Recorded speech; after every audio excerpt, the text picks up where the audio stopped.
Seja bem-vindo à Diversidade, os vários olhares da psicologia sobre temas importantes da sociedade. A psicologia sempre aparece no imaginário da população como uma área ligada à saúde.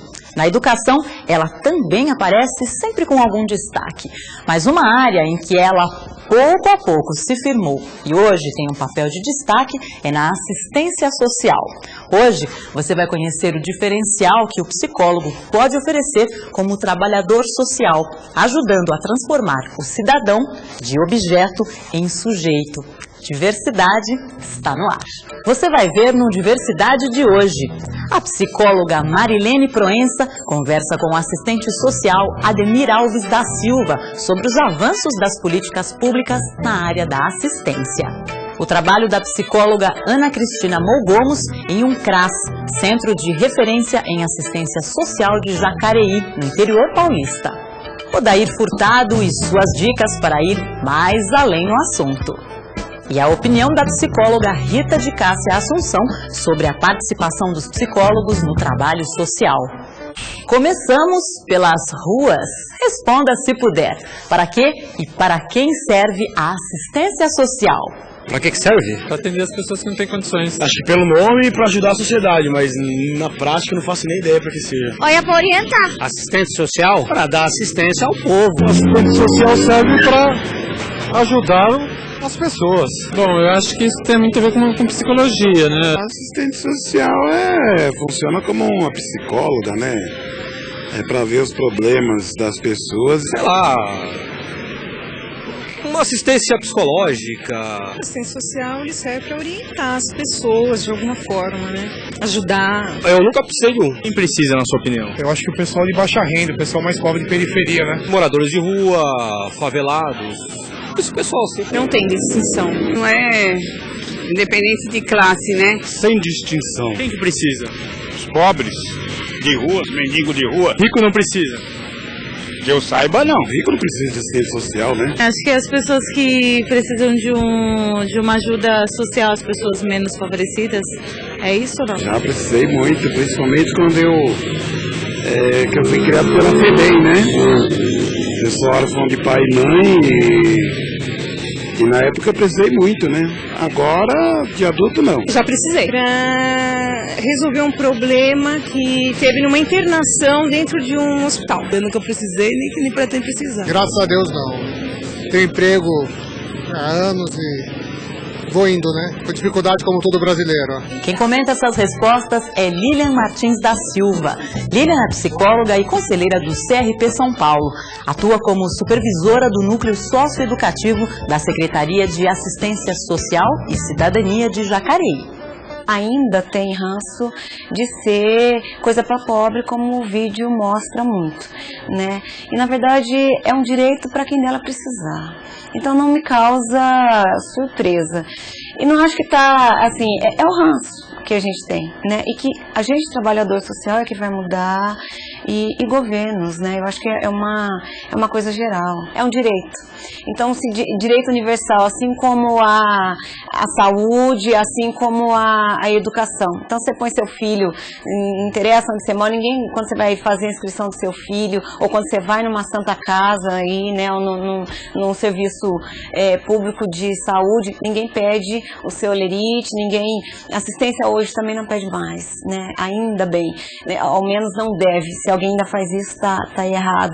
Mas assim, infelizmente, então, isso é o campo do direito, isso é universal, não interessa de onde você vem, ou que bairro você mora, o seu salário, é direito, né, até porque a gente paga imposto, então isso está dado, né, é um direito dado, então independe da classe social. Porém, quando a gente fala de assistência social, eu não acho que assim está de todo errado, ele está equivocado, mas no país em que a gente vive, com tamanha desigualdade, né, aí você obrigatoriamente precisa trabalhar com critérios. Como funciona a rede de assistência social no Brasil hoje em dia? Você já ouviu falar em CRAS? Suas? Não? Então nada melhor do que acompanhar essa entrevista da psicóloga Marilene Proença com o assistente social Ademir Alves da Silva. Ademir é professor de Políticas Sociais da Faculdade de Serviço Social da PUC de São Paulo. Atua também como assistente social na Prefeitura da cidade de São Paulo. Ademir, recentemente, a psicologia tem feito uma parceria bastante próxima com a área da assistência social. Então eu gostaria de ouvir um pouco de você, o que você acha que possibilitou essa parceria, o que teria, na verdade, mudado na assistência social e o que nós poderíamos pensar que essa mudança trouxe em relação a outras profissões e a atuação do próprio psicólogo. Dentre as várias mudanças que vêm ocorrendo nessa área nos últimos anos aqui no nosso país, eu penso que o principal marco histórico, institucional, político, conceitual é exatamente a Constituição Federal de 1988, que registra, que consubstancia exatamente essa concepção da assistência social enquanto direito do cidadão e dever do Estado. Então, na Constituição de 88, nós temos a assistência social, a saúde e a previdência social compondo o sistema de seguridade social brasileira. Esse é efetivamente o grande marco, divisor, digamos assim, antes da Constituição de 88 e depois da Constituição de 88. É claro que isso não é assim automático. Na verdade, houve todo um movimento social, estudos nas universidades, movimentos organizados, associações de trabalhadores da área de assistência social, parlamentares, todo um conjunto de forças sociopolíticas, intelectuais, acadêmicas, profissionais, defendendo, preconizando a importância e a urgência de se assumir a assistência social enquanto política pública no Brasil. E o grande marco é a Constituição Federal de 88. Você falava desse trabalho interprofissional envolvendo assistentes sociais e psicólogos, e eu diria outros profissionais. Ou seja, a área da assistência social ela tem uma atuação peculiar dos assistentes sociais. Agora, peculiar não significa, evidentemente, exclusiva. Na verdade, como campo da política pública, exemplo da educação, da saúde, da previdência social, da habitação popular, também a assistência social é necessariamente um campo de ações multiprofissionais, interdisciplinares. Nesse contexto, a aproximação que você mencionou e o trabalho conjunto de assistentes sociais e psicólogos, ou seja, do serviço social e da psicologia, esse trabalho é absolutamente fundamental para, afinal, efetivar a assistência social brasileira enquanto política pública, direito do cidadão e dever do Estado. E no interior dessas políticas públicas, quer dizer, existe por trás delas, uma nova concepção de assistência social que vem sendo construída também na sua área, Queria que você falasse um pouco dessas mudanças. Isso tudo que nós acabamos de dizer requer, exige uma reflexão crítica na direção de uma ruptura com todo um legado, uma herança conservadora. Aqui no Brasil e na América Latina. Que herança conservadora é essa a qual eu me refiro? Aquela que sempre concebeu a assistência social como favor, como parte da benemerência nas suas variadas formas, um tipo de ação, seja do poder público, seja das empresas, seja do assim chamado terceiro setor, que colocava os, digamos assim, assistidos numa condição subalterna em relação a quem assiste. Ou seja, era uma assistência social que depois nós fizemos a crítica, vimos fazendo ao longo da história, assistencialista. E o assistencialismo, como você sabe, é uma das expressões do patrimonialismo. O patrimonialismo, que é um sistema de relações sociais baseado na expectativa de troca de mútuas lealdades, Eu te presto um favor, você me deve um favor. Eu te dou proteção, você fica comprometido comigo. Eu te dou uma cesta básica e você vota em mim nas próximas eleições. Isso é o que nós chamamos de assistencialismo, como uma das expressões do patrimonialismo, junto com outras, clientelismo, paternalismo, são todas as expressões. E a assistência social sempre foi um campo pródigo dessas práticas, né, que favoreceu ou que se prestou a servir a essas intenções, sempre reproduzindo e perpetuando relações de dominação, E isso tudo que nós falávamos anteriormente, a partir da Constituição Federal, representa um novo olhar, uma nova concepção que implica em questionar e em romper com toda essa tradição patrimonialista, assistencialista, clientelista. Portanto, é efetivamente uma nova concepção, ou seja, a assistência social é direito do cidadão, dever do Estado, não é favor, né? E deve ser prestada ao cidadão nessa condição, né? Respeitando e valorizando a estatura da cidadania. Então, a assistência social se inscreve no elenco de direitos sociais constitutivos da cidadania. E eu acho muito importante isso que você está colocando, né? Principalmente porque isso teve vários desdobramentos importantes. Quer dizer, acho que um dos mais importantes, mais recentemente, é o SUAS, não é? E depois o Sistema Único de Assistência Social e o CRAS, né?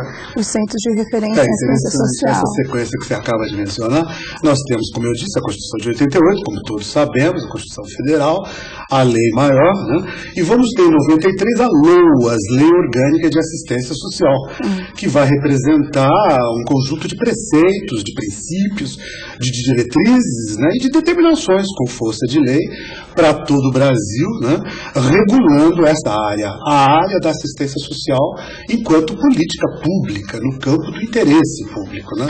Depois da LOAS em 93, nós tivemos a regulamentação de um dos benefícios da área de assistência social, benefício pecuniário, financeiro, transferência de renda, qual seja o BPC, benefício de prestação continuada, que é destinado às pessoas idosas com mais de 65 anos, que não tenham outra fonte de renda, e pessoas com deficiência igualmente impossibilitadas de auferir renda pelo próprio trabalho, etc, etc.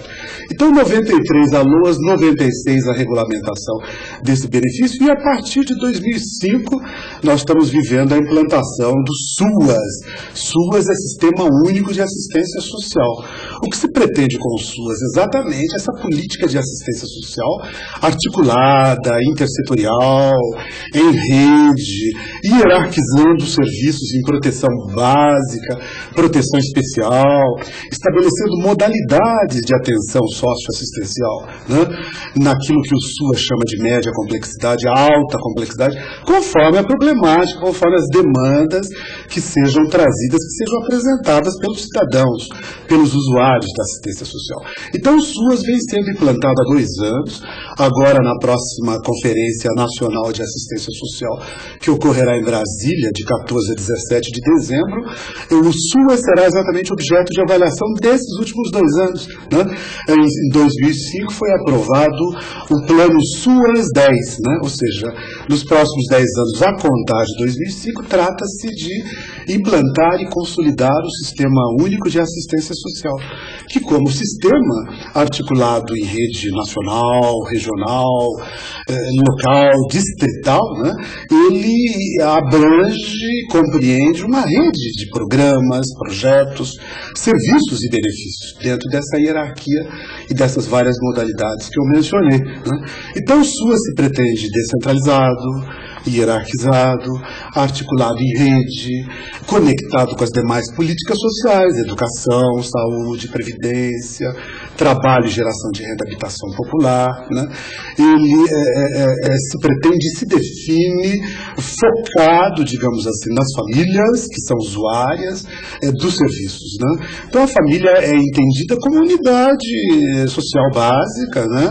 Claro que há toda aí uma preocupação em se definir qual família. Quando se fala família, no âmbito do SUAS não se tem a pretensão, né, de que esse ou aquele modelo deve ser o modelo da receita, né, o modelo tido como ideal, mas trata de respeitar e de valorizar a experiência histórica, né, os arranjos sociofamiliares que acontecem aqui e ali, ou seja, essa família, vamos dizer, que existe historicamente na luta pela sobrevivência, tá certo? Então trata-se de trabalhar com essa família pela importância afetiva, social, econômica, cultural que ela tem para as pessoas em geral, né? Então, o SUAS focaliza, digamos assim, aborda a unidade familiar como protagonista central das suas ações, dos seus programas, procurando combinar trabalho socioeducativo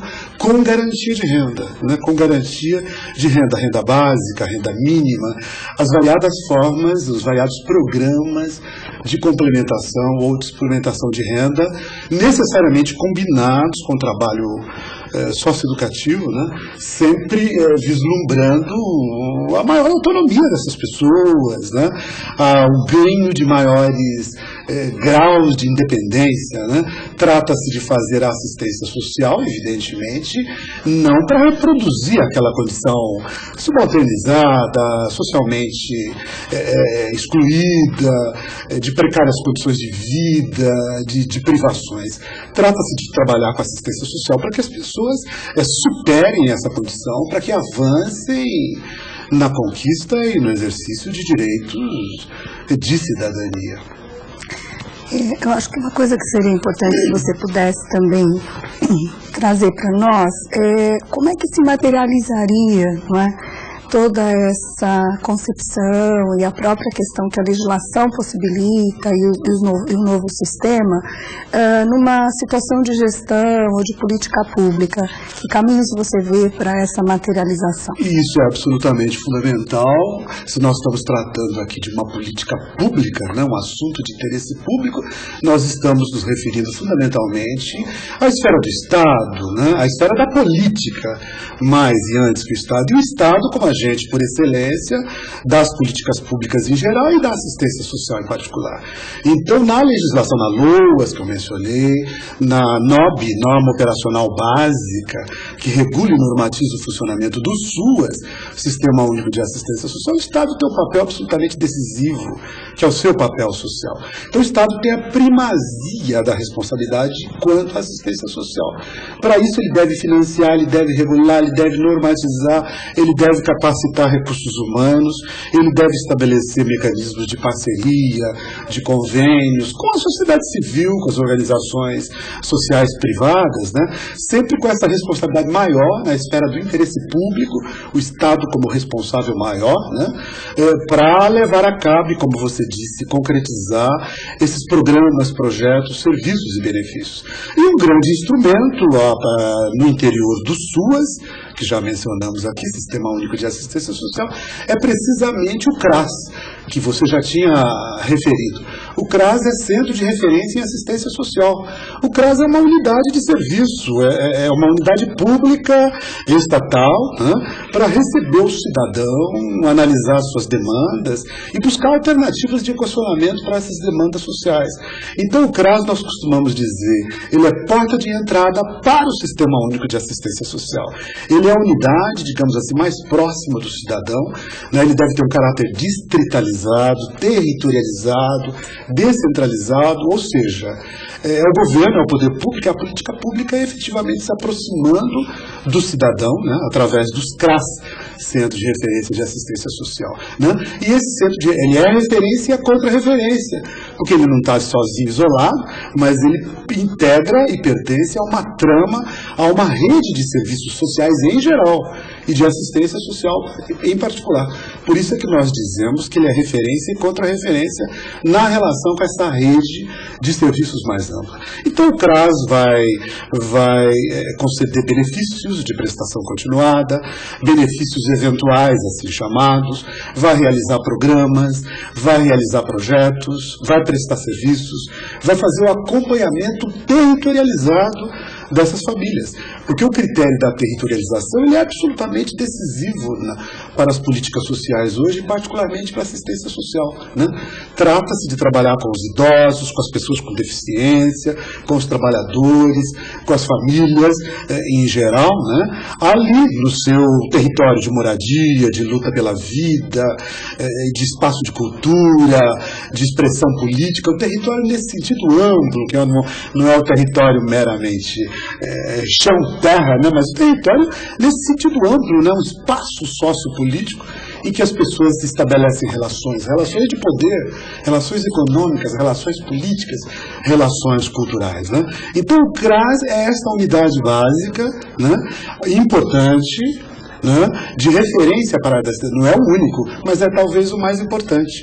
E que vai, vamos dizer, coordenar, gerenciar essa rede ou sub-redes de serviços lá no distrito, lá na região, lá no município, lá na metrópole, lá no estado, lá no país, tá certo? Então essa é uma estratégia que vem sendo incentivada pelo governo federal, vem merecendo financiamento com recursos do governo federal em todo o Brasil. Você sabe que nós temos perto de 5.500 municípios, né? Imagine a complexidade disso, né? E a importância da implantação dos CRAS em todo o país, como estratégia não única, mas certamente básica, né? Para instalar e consolidar, afinal, essa rede socioassistencial em todo o Brasil. E do ponto de vista das equipes multiprofissionais, quer dizer, do trabalho do assistente social com os demais profissionais, como é que ele se insere no interior do CRAS, no interior do sistema? Olha, nós costumamos chamar de maneira abrangente, respeitadas todas as formações profissionais, nós usamos expressões como técnicos sociais, trabalhadores sociais, né?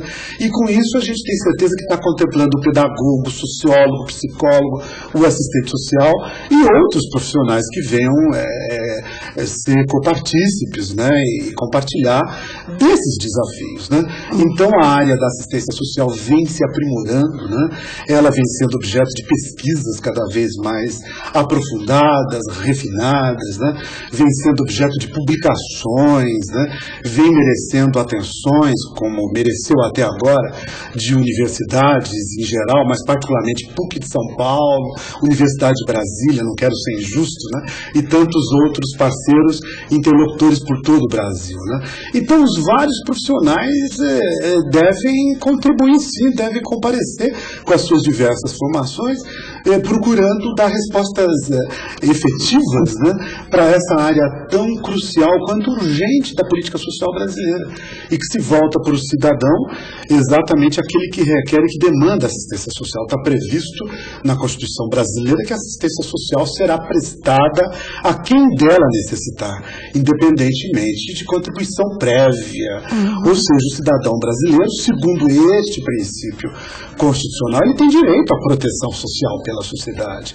Ele tem direito a ser protegido, a receber um aporte, seja em dinheiro, seja em serviço, seja em acompanhamento, algum tipo de proteção no âmbito da, como eu mencionei no início da nossa conversa, no âmbito da seguridade social ou segurança social, o que dá no mesmo. Então é um direito do cidadão, tá certo? Os profissionais que possam contribuir com a pesquisa, com a análise, com a proposta de modelos, né, que sejam gestores, que tenham perfil para desenvolver o trabalho com a família, e aí a gente sabe que existem N metodologias para o trabalho socioeducativo com as famílias, em diferentes graus, né, na sua condição social. Então, o trabalho multiprofissional, ele é absolutamente, como eu dizia, ele é absolutamente decisivo, se é verdade que nós queremos avançar nessa área, para definitivamente romper com aquela herança, que eu dizia, conservadora, né, que insiste em colocar a assistência social no âmbito do favor, das variadas formas de previdência, né, retirando a assistência social enquanto questão de interesse coletivo, de interesse público, da esfera da política pública, né, sob critérios. Por que eu insisto tanto em dizer política pública? Porque quais são os critérios para análise, para prestação de serviço e para intervenção? Os critérios são universalidade, justiça social e interesse público, né? E o SUAS vem, nos últimos 2 anos, e tem aí metas para os próximos 10 anos, exatamente buscando consolidar essa rede de serviços, né? Quando nós mencionávamos há pouco o assistencialismo, o que é assistencialismo? O ismo significa exatamente crítica, é pejorativo. Quando eu critico alguma prática como assistencialista, eu quero dizer que ela é oportunista, que ela é pontual, que ela é casuística, que ela não tem regularidade, não é verdade? Ela é eleitoreira, né? Ela reproduz a relação de dominação e de pobreza, ela não está preocupada com a mudança qualitativa e substantiva da qualidade de vida. O assistencialismo é isso. Agora, quando eu digo assistência social, Eu estou mencionando serviços regulares, financiamento assegurado, recursos no orçamento para prestar serviços à população, né? E a política social é uma das formas de acesso à riqueza nacional, na forma de bens, serviços, recursos. Se nós queremos democratizar a sociedade brasileira, né, nós temos que lutar por democratização do acesso à participação política, social, o acesso à cultura nas suas variadas expressões, né? E temos que lutar para democratizar o acesso à riqueza nacional. E política social é o quê? A política social é a expressão de relações sociais, né? Quando nós estamos lutando por implantar o Sistema Único de Assistência Social e a assistência social no Brasil como direito, nós estamos exatamente nessa esfera de lutas, de pressões, né, de todo o empenho acadêmico, político, parlamentar, profissional, técnico, os gestores públicos lutando para que mais e mais brasileiras e mais brasileiros tenham acesso a parcelas da riqueza nacional, né, na forma de direitos, na forma de políticas sociais. Eu acho assim, muito interessante pensar, né, dentro desse, vamos dizer, desse conjunto de ideias que você está trazendo, né, na perspectiva do direito, né, na perspectiva da mudança do paradigma, né, porque isso também, de alguma forma, abre um canal de discussão com outras profissões. A psicologia, por exemplo, tem uma tradição de ser mais reconhecida como uma profissão da saúde, né, e você está trazendo a possibilidade da dimensão educativa, né, quer dizer, o educador social, aquele que vai atuar, não é, em frentes de trabalho coletivas que trarão novos desafios também para os demais profissionais, né? E com certeza para os próprios psicólogos, né? E recentemente a gente pôde escrever, não é, produzir um material no Conselho Federal e para os conselhos regionais, que são os parâmetros para a atuação de assistentes sociais e psicólogos na política de assistência social, né? Que é exatamente a possibilidade, né, de nós pensarmos juntos essa atuação. Eu conheço, é uma edição conjunta do Conselho Federal de Serviço Social e do Conselho Federal de Psicologia. Exatamente. Né? Ou seja, é uma edição absolutamente oportuna, pertinente, necessária, porque trata exatamente disso que você enfatizou tão bem, né? Qual seja, o que seja a atuação conjunta de assistentes sociais e psicólogos e outros profissionais, eu dizia, na área da assistência social brasileira. Que bom que você lembrou e trouxe esse material, muito bem lembrado.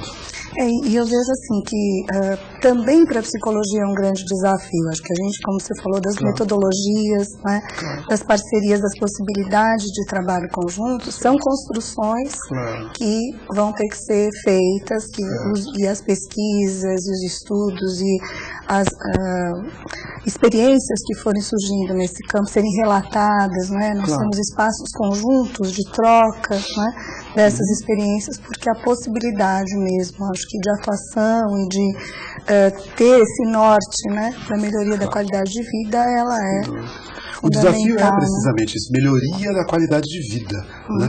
Isso implica gerir recursos, instrumentos, para isso é que vem o SUAS, né? Talvez valha a pena acrescentar a noção de risco social ou de vulnerabilidade social, né? Que são noções que estão muito presentes na literatura da assistência social brasileira, né? Digamos que o foco, o objeto, né, das ações socioassistenciais leva em conta exatamente essas situações consideradas de maior risco, de maior fragilidade, do ponto de vista das condições de vida. Claro que todos nós, em todos os setores da vida social, estamos expostos a riscos o tempo todo, estamos sujeitos, né, a riscos, somos vulneráveis em vários aspectos da vida, como seres humanos, né? Mas no caso da assistência social, né, trata-se de um risco produzido socialmente, né? O risco derivado de relações de gênero opressivas, injustas, desiguais. Aí foco na mulher que sofre violência doméstica, por exemplo. O SUAS está voltado para isso, não apenas o SUAS, mas o SUAS certamente. A criança e o adolescente em situação de rua. Quer dizer, a condição de infância e de adolescência já é uma condição que requer por ela mesma, né, atenção maior do mundo adulto, atenção da sociedade, proteção social. Mas se o adolescente ou a criança se encontram nessa situação do semáforo, da rua, provavelmente ele se encontra numa situação, digamos assim, mais, vamos dizer, vulnerável. O SUAS está preocupado, não apenas o SUAS, evidentemente, e é bom que não seja só a área de assistência social, todas as políticas sociais. Mas quando ele fala de vulnerabilidade e de risco, não é aquela ideia do risco problema seu, né? Vire-se, cuide-se. Claro, todos nós temos que nos cuidar e nos proteger de todas as maneiras, né? Mas está falando de um risco que é produzido nas próprias relações sociais. O risco do desemprego, o risco da falta de renda, o risco das relações de gênero injustas, desiguais, violentas, o risco da criança negligenciada, maltratada, né? O risco, às vezes, ao qual você está exposto até pela sua condição étnica, de indígena, de negro, né? E por isso sofre discriminação, sofre rejeição, é vítima do preconceito, né? A assistência social vai justamente, junto com as demais políticas sociais, justamente procurar dar visibilidade a essas expressões da questão social, né? A etnia, o gênero, o trabalhador sem trabalho, as pessoas sem renda, o idoso, a criança, o adolescente, ou seja, determinadas condições na nossa sociedade que certamente acabam por expor um pouco mais determinados segmentos, né? Há pouco tempo, não te interrompendo, mas eu soube de uma situação interessante em relação à questão do desemprego, né? Que há vários relatos de maridos que apanham das mulheres por estarem desempregados, né? Então você vê a reprodução também na questão do gênero oposta, né, à violência que historicamente a mulher sofre, né? Em termos da relação doméstica, também sendo reproduzida num momento de fragilidade, que é muito triste, dramático, do parceiro. Quer dizer, a falta de novos modelos, que nós talvez não tenhamos inventado ainda, reproduz-se velhíssimos modelos. Velhíssimos modelos, então, só muda de lado, né? A opressora, né? Exatamente. De vítima da violência, às vezes a praticante da violência. Então eu penso, Marina, que nós temos aí então esse campo vasto, né, de intervenção social, né, enfrentando a realidade brasileira, que é uma realidade absolutamente iníqua, desigual, de grande concentração de riqueza, né? O próprio IBGE, nas suas pesquisas, aponta os 4 eixos da desigualdade social no Brasil, né? Desigualdade pela renda, desigualdade pela etnia, desigualdade pelo gênero e desigualdade territorial, né? Certas regiões em relação a outras do país, certos territórios dentro da própria cidade, né? Então eu acho que o nosso objeto, digamos assim, né, o nosso trabalho se volta exatamente para essas situações, aqui e ali, né, como você disse, buscando romper com essa condição subalternizada, excluída, né, de condições de vida um tanto graves, né, e buscando melhor qualidade de vida, como você disse também, né. Então acho que é esse o nosso, meu e seu, né, dos assistentes sociais, dos psicólogos, e de tantos outros profissionais que queiram colaborar né, nessa empreitada, né, porque ela é muito grande, né, para muitas gerações, né. Agora, não sei se eu creio que vale a pena destacar ainda, né, a questão da formação desses recursos humanos, né. Quer dizer, nós estamos vivendo nos últimos anos um período da história do Brasil em que houve em vários aspectos uma desarticulação do aparelho estatal em vários aspectos, né. Eu quero dizer precisamente a necessidade de concursos públicos, a necessidade de formação de profissionais, né, e formação continuada, além da graduação e a carreira acadêmica, mas formação contínua, né, na área das políticas sociais em geral e da assistência em particular. Então nós estamos falando do desafio para os profissionais, mas eu penso que é oportuno lembrar também esse outro desafio que é para nós formadores, capacitar continuamente os profissionais para a área, né, porque se trata de uma política pública, né, que para a qual a gente quer buscar graus de excelência, né, de qualidade, de resolutividade, de atenção ao cidadão, de construção de cidadania, de luta por independência e autonomia. Na verdade, esse é o desafio. Então, Ademir, a gente queria agradecer muito pela sua presença, né, pelas questões que você levantou e dizer que nós temos ainda que enfrentar muitos desafios aí que são para muitas gerações, né? Claro, claro. Nós e muitos outros profissionais que a gente espera estar formando, né, para dar conta, né, de construir uma sociedade mais justa e mais democrática, né? De minha parte, eu só posso agradecer o gentil convite, né, que foi feito aí pelo Conselho Regional de Psicologia junto com a TV PUC, né? É um desafio sempre, mas é também um prazer poder compartilhar desse momento, contribuir com esse trabalho do Conselho Regional de Psicologia, né? E aqui eu me coloco nesse desafio junto com você, né? Enquanto docente, enquanto pesquisador, enquanto também gestor, né, profissional da área, né? E eu espero que a gente possa em outros momentos aprofundar esse debate, né? Buscando conjuntamente alternativas para, afinal, consolidarmos o Sistema Único de Assistência Social no Brasil como mais uma conquista da cidadania em nosso país. É isso. Muito obrigada. Olá, amigos. O programa de hoje versa sobre um assunto que eu reputo assim, da maior importância para a psicologia brasileira. É uma conjunção aí de fatores, de momento que nós estamos vivendo, que pode transformar a psicologia no Brasil. Como todos sabem, a psicologia tem como centro, como eixo, o atendimento clínico privado. Não há ainda um sistema público bem eficiente e bem montado do ponto de vista do atendimento psicológico. O Sistema Único de Saúde está provendo isso, mas ainda não chega a atingir de uma forma decisiva toda a população brasileira. Agora, o LOAS, Conselho Nacional de Serviço Social, isso constrói uma parceria entre psicólogos e assistentes sociais que pode ser muito benéfica para o país, para o atendimento à população e para os caminhos que a psicologia vem percorrendo.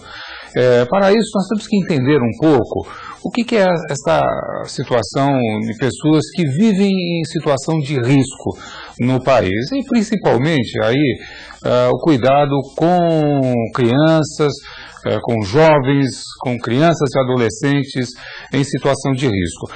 Não é nenhuma novidade, todo mundo conhece isso é uma coisa que vemos todos os dias nas ruas das nossas cidades, principalmente as grandes cidades, e esse tema já é debatido há muito tempo. Um clássico que deve ser visto, é fácil encontrar, encontra-se em boas locadoras.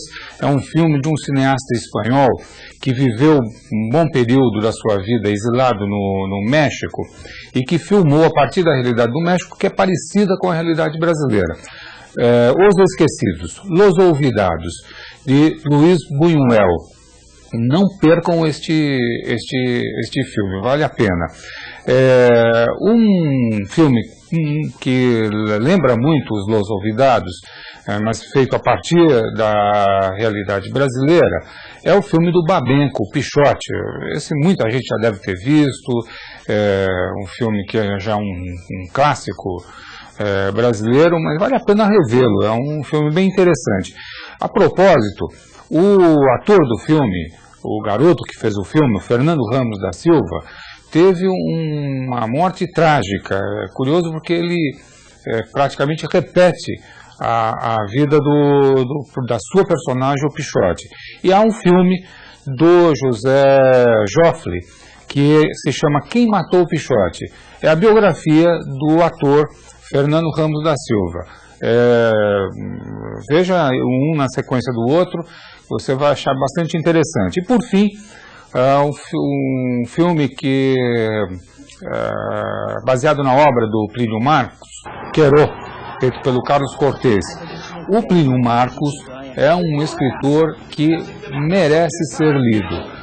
Um escritor que retrata o cotidiano brasileiro e focando principalmente aspectos do submundo, aspectos dessa população que vive uma situação de risco, de alguém que conhece muito de perto isso. O Plínio Marcos é um escritor santista, radicado em São Paulo, que faleceu recentemente, e é um marco na literatura brasileira, principalmente este retrato, que é um retrato cru da nossa realidade. Vale a pena conferir.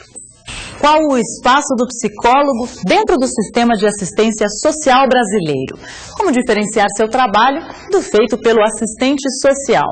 Quem fala sobre isso é a psicóloga Rita de Cássia Assunção. Rita é especialista em violência doméstica contra criança e adolescente.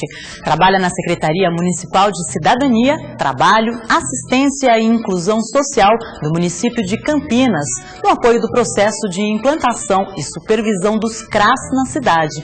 É consultora técnica do Instituto Souza Novaes. A grande mudança na forma de intervenção dos profissionais, eu acho que essa mudança de paradigma, de trazer a assistência social enquanto política, portanto, eu enquanto profissional, trabalhador social, eu não estou lá no papel de assistir de uma forma material o usuário do meu serviço, mas de investir no humano enquanto sujeito de potencial.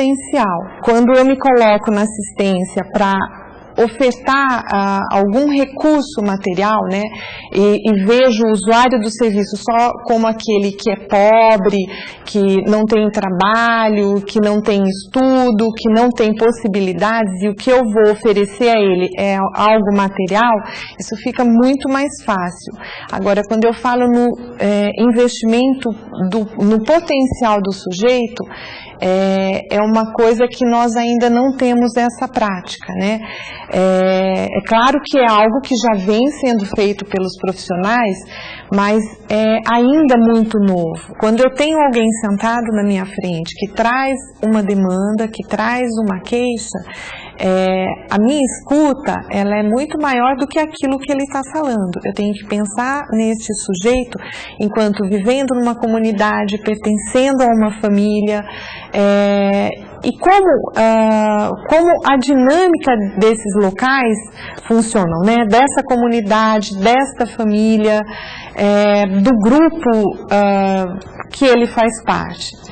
E a psicologia, ela pode estar trazendo esse espaço, trazendo para o espaço da intervenção da assistência social esse subjetivo, que determina muito no individual, no grupal, no funcionamento de um bairro, e que vai dar um norte de como podemos intervir realmente no sentido de promover emancipação. Hoje nós falamos, acho que em diferentes áreas, né, na saúde também, a importância de ver o sujeito como um todo.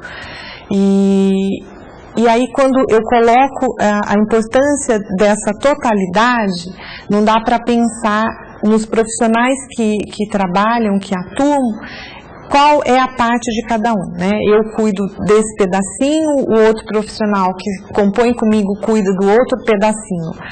É muito mais que isso, né? É realmente ver num todo e pensar realmente uma única coisa. É o que a minha formação enquanto psicóloga pode contribuir para o meu colega assistente social e vice-versa. E claro que nessa atuação eu acabo tendo de me apropriar de alguns conhecimentos que vão dar um embasamento maior para eu poder entender a linha de reflexão desse outro profissional, e ele também vai ter que buscar alguns outros conhecimentos que ele não são tão pertinentes da área dele. E de que forma nós vamos construir um trabalho único. Quando eu penso na intervenção de um sujeito, qual é a minha avaliação técnica daquele caso, da demanda que ele traz, da demanda que eu, enquanto profissional, identifico, de como eu posso transformar essa demanda que eu identifico e essa demanda que ele traz numa única demanda, e posso construir um plano de trabalho para aquele caso. Eu acho que o profissional, ele também tem um outro papel, que é na discussão das políticas públicas, que é na construção dos projetos de intervenção em termos de política pública, né? Ele não trabalha, ele pode atuar não só ali no atendimento, mas também na gestão, na construção dos projetos, na discussão em outros espaços sociais, né, onde a política pública propriamente é construída, né? E essas transformações também têm trazido uma grande mudança até mesmo na formação. Hoje a gente sabe que os cursos de psicologia, eles estão agregando outros conhecimentos que até então nós não tínhamos, né? A questão das políticas públicas de atendimento hoje ela é muito mais forte. E acho que a inserção do psicólogo é muito mais ampliada hoje. Agora você vai ter a oportunidade de ver na prática esse trabalho. Diversidade foi até Jacareí acompanhar Ana Cristina Mogames no seu dia a dia em um dos CRAS da cidade. A psicologia vai a campo. Jacareí, interior de São Paulo, cerca de 200 mil habitantes. Uma cidade pequena, mas que, como qualquer outra do Brasil, também possui graves problemas sociais. Para enfrentar esses problemas, foram criados os CRAS, Centros de Referência de Assistência Social. Jacareí conta com 3 desses centros, onde atuam em conjunto assistentes sociais e psicólogos. Tem que ter pelo menos um psicólogo dentro de cada CRAS para trabalhar com os colegas, né, assistentes sociais. Isso tudo para atender a população que vem até aqui, né? Que venha ou através de algum benefício eventual ou para tirar informação, querendo entrar em algum programa que existe na cidade, né? Às vezes programas federais, às vezes programas estaduais, mas a população sabe que tem programa ou quer tirar alguma informação, então vem até aqui. E nós também temos, a nossa obrigação o CRAS ele tem que atuar na comunidade, na região. Por isso que o CRAS, ele tem que estar na região de abrangência dele. O Diversidade acompanhou uma dessas visitas à comunidade do Rio Comprido, na periferia de Jacareí. Usando atividades como leitura de revistas e colagens, o objetivo é abrir um espaço de fala e de escuta. Conviver, conhecer mais as pessoas, a repartir, a ser mais unido um com o outro, né? Porque aqui todo mundo fala dos seus problemas, cada um divide um pouquinho para cada um, né? E não sai daqui, a gente pode conversar, que já é por lei que a gente não pode falar do que foi conversado aqui dentro. Psicóloga e assistente social trabalham em conjunto. Segundo Ana Cristina, a psicologia volta o olhar para o interior do indivíduo. Na verdade, para que cada indivíduo que participa do trabalho perceba o seu valor e os seus direitos.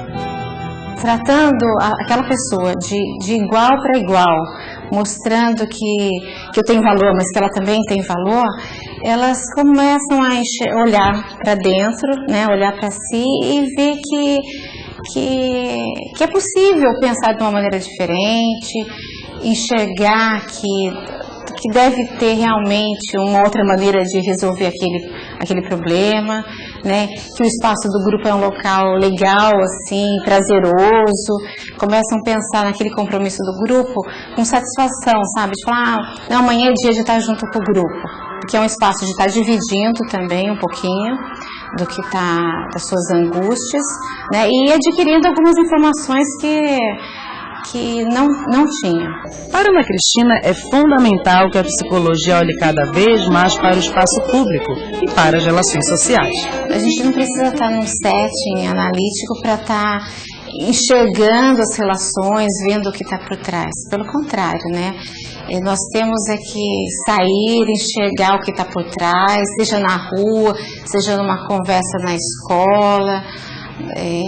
Sempre tem algo atrás e é ver as relações, como é que estão se dando, né? Como é que estão a qualidade dessas relações e se é que existem, né?